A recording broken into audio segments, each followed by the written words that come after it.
High, good evening সবাইকে, শুভ নববর্ষ। আমরা দেখো সেজে গুজে একদম রেডি হয়ে গেছি, যাবো একটু মেলাতে। আমাদের বাড়ির পাশেই একটা খুব সুন্দর চড়কের মেলা হয়, একদিনের জন্যই হয়, যেহেতু আজকে পয়লা বৈশাখ, মেলাটা আজকের জন্যই শুরু হয়।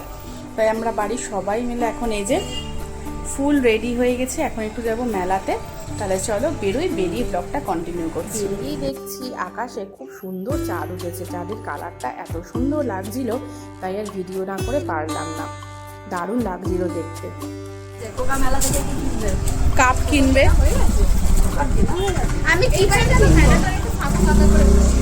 এই দেখো বলতে না বলতে মেলাতে চলে এসেছি। মেলাটা দেখেছো কত বড় হয়, আর প্রচুর লোক কিন্তু এই মেলাতে আসে। একদিনের মেলা হলেও কিন্তু অনেক লোক আসে, আর 4টে গ্রামের লোক কিন্তু এই মেলাটাতে আসে। আর দারুণ দারুণ সব মেলাতে জিনিস উঠেছে। আর জানো তো, মেলা মানেই কিন্তু একটা ইমোশন। ছোটোবেলা থেকে কিন্তু যেখানেই যাই না কেন, মেলা শুনলে মনটা এমনি আনন্দে ভরে ওঠে, কখন মেলাতে যাব। আর তারপর তো দেখছি এত সুন্দর সুন্দর লাইটগুলো উঠেছে, আমার তো দেখেই খুব কিনতে ইচ্ছা করছিল। যদিও বা প্রত্যেকবার মেলাতে গিয়েই কিন্তু আমরা এই লাইটগুলো কিনি, তাই এইবার আর কিনিনি। আর সব থেকে প্রিয় জায়গায় চলে এসেছি মেয়েদের হার আর কানের দুলের সেকশানে। সেখান থেকে কিছু নিয়ে চলে এসেছি একটু এইখানে দোকানগুলোতে, দেখছি খুব সুন্দর ঘর সাজাবার ফুল, টেডি বিয়ার রয়েছে। আর এইগুলো তো জানো তো মেলাতেই কিন্তু দেখতে পাওয়া যায়। আর মানটি কিছু কিনবে না এটা তো হতে পারে না, তাই এখানে চলে এসেছি একটু পেন্সিল, শার্পনার, পেন, এই ধরনের কিছু জিনিস নিতে। আর এটা জানো তো শার্পনার খুব সুন্দর, বেশ জারের মতো দেখতে।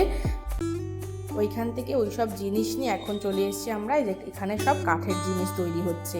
খুব সুন্দর সুন্দর জিনিস ছিল, কাঠের চিরুনি, হাতা, খুন্তি। আর এই যে দেখছো চুলের কাঁটা, এইগুলো দুটো কাকি কিনেছে, একটা আমার একটা কাকির জন্য। চুলের কাঁটাগুলো কিন্তু বেশ সুন্দর সুন্দর ছিল। আর তারপরে তো ঘর সাজাবার প্রচুর জিনিস এই মেলাটাতে উঠেছে। আর মেলায় গিয়ে বাদাম ভাজা, পাঁপড় ভাজা বা মেলার সেই বিখ্যাত রোল, এগুলো না খেলে কিন্তু একদমই চলে না, মেলা কিন্তু একদম ইনকমপ্লিট। তাই বলতে না বলতে দেখো আমরা রোল নিয়েও নিয়েছি, খেতে শুরু করে দিয়েছে। তারপরেই দেখলাম সেই রান্নাবাটি, আর এত ইমোশন হয়ে পড়েছিলাম, ছোটোবেলার কথা মনে পড়ে যাচ্ছিল। তারপরে কাকি এখান থেকে একটু চা চাটনি টাটনি কিনে নিয়ে আমরা চলে এসেছি এখন জিলাপির এখানে। আর তোমরা তো জানোই সেরকমভাবে মিষ্টি আমি খাই না, আমি আর জিলিপি খাইনি, আমরা খেয়েছি মোমো। আমি, মান্টি, কাকি, তোমাদের দাদা, সন্টি সবাই মিলেই কিন্তু মোমো, আর তারপর খেয়েছি আইসক্রিম। তাহলে এখন চলো বাড়ি যাই।